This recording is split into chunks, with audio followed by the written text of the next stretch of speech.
Some stocks truly do not know when to quit. Just look at Square, symbol SQ. It's the payment technology company, I'm going to emphasize technology in that sentence, with devices that make it easy for anyone with a smartphone to take credit card payments. In addition to their point-of-sale hardware and software, the company has a bunch of other businesses like a lending arm, Square Capital, a cashless payment system, Square Cash, and even their own restaurant delivery platform, Caviar, which we use at Bar San Miguel.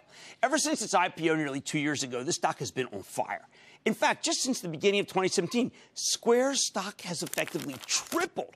And it just keeps getting better. Last week, the company reported a fabulous quarter, great acceleration, 45% adjusted revenue growth. Then today, the stock surged on news that Square started testing ways to let users buy and sell Bitcoin on their platform. Boy, do we need to learn about that. While the share price gave up most of their gains as part of the broader pullback, I think this already positive story has suddenly gotten even more intriguing. So let's dig deeper with Sarah Fryer. She's Square's chief financial officer. Hear more about the quarter and this new Bitcoin initiative. Ms. Fryer, welcome to Mad Money. Good to see you, Sarah. Have a seat. Great. Thank you. Thanks for having me. All right, so I am struggling with the idea that your technology, your finance, and you are empowerment because you help a lot of little companies be like big companies. Yep. So which are you? We are all of that. Okay. We want to empower companies to make sure that the small companies have all the tools that the big companies have.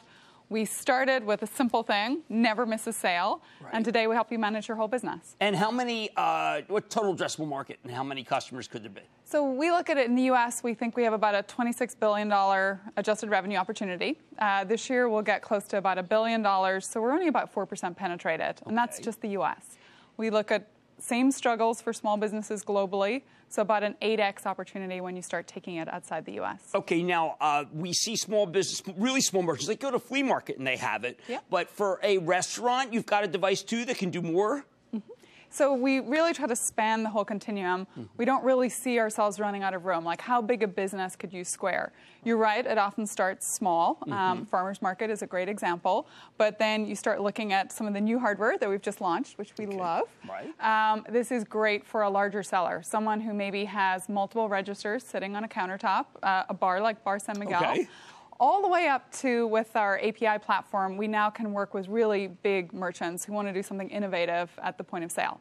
So we see folks like Restoration Hardware, Williams-Sonoma, doing, they're ultimately doing warehouse sales. So pop-ups over a weekend would be a great example of, it's not their full-time point of sale, but it helps them be innovative and creative to make more sales. Excellent. Now, when I saw I saw Jack Dorsey when he came to the floor of the exchange, and the first thing I said to him was like, "Isn't Visa going to put you out of business?" And he said, "Common mistake. We work with Visa. Right. You work with everyone." Yeah, Visa was actually an early investor in Square.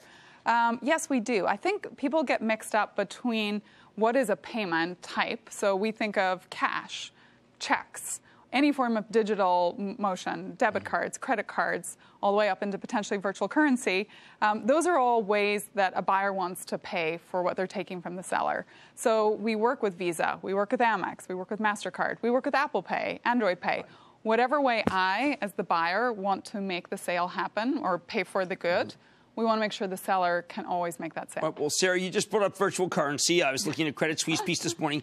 Bitcoin buying option could help stock. It's talking about a TechCrunch story. First, is the story true? And second, you are from Goldman Sachs. Mary Meeker's on your board, maybe the great technology guru from Morgan when she was at Morgan. And David Viniar. Okay, now he was the former CFO of Goldman. Bitcoin? Really?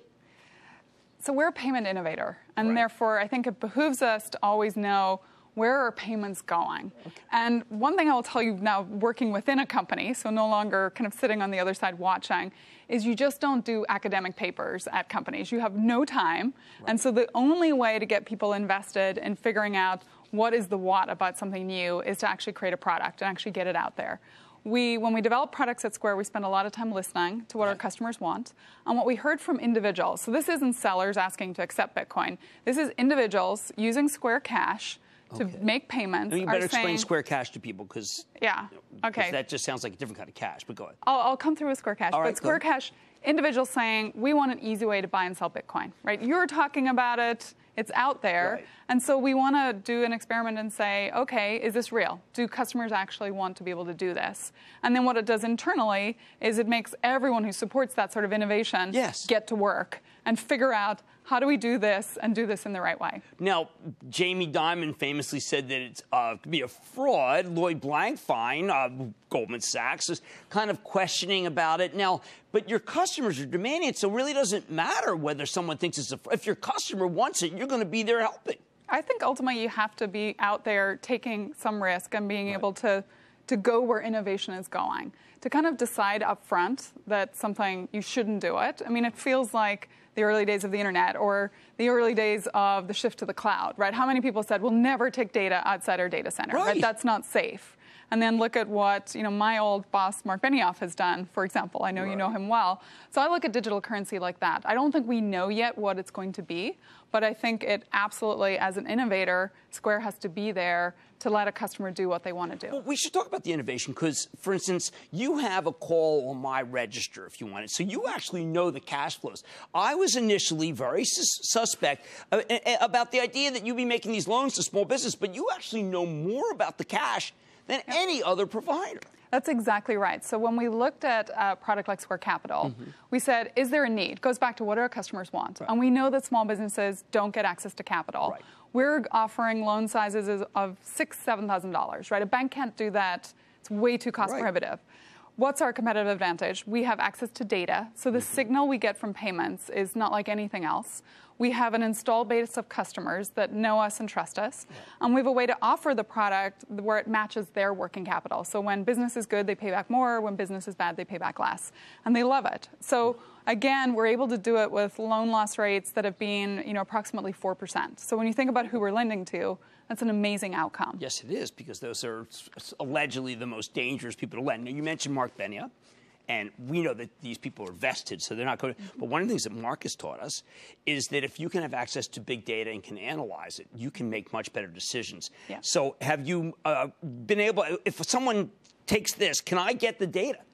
So where you do get access to data as a seller, sitting in your seat, is your customer data, which everyone knows is the most important thing, right? After I get access to capital to start and grow my business, I need access to customers so I can sell them more or sell to new customers. And what Square has built is an amazing ecosystem. We have 90 million unique customer IDs here in the United States. When I take my first receipt on Square, thereafter, every time I show up at a Square merchant, effectively that merchant can now contact Sarah. And we do that using the card. It's kind of an amazing superpower for a small business. With that, they're able to put up marketing campaigns. We know that every dollar they spend, they make about $10 incremental sales. We know that they say about a 70% lift in return customers when they use a marketing campaign off of Square. So that's how they get access to the data. Okay, one last question. When you mention Bitcoin, I mean, for instance, Jensen Huang at NVIDIA, he actually, they use the NVIDIA chips to mine Bitcoin. And he basically had to say, listen, walk it back a little. That can't be the narrative of my company. Are you not afraid that Bitcoin will be the narrative of Square? It's such a powerful and loved, look, you're from the business. You know how exciting it is to people. Is that what we're going to be thinking of Square as, a Bitcoin company? No, the narrative of our company will be economic empowerment. It's what gets us excited and up in the morning. We've gotten small businesses onto a platform to accept digital payments in a way they were never allowed to do. Similarly, in a product like Square Cash, we're getting the underbanked up and onto a platform, getting them access to an account that gets them able to make payments online, make payments offline, and to be able to make use of Bitcoin if they want to. Wow. This is a powerful story. I thought after we caught a triple, it might be done. I think I'm wrong. That's Sarah Friar, CFO of Square, with a very powerful story and Bitcoin thrown in. Stick with Cramer. Thanks, Jim.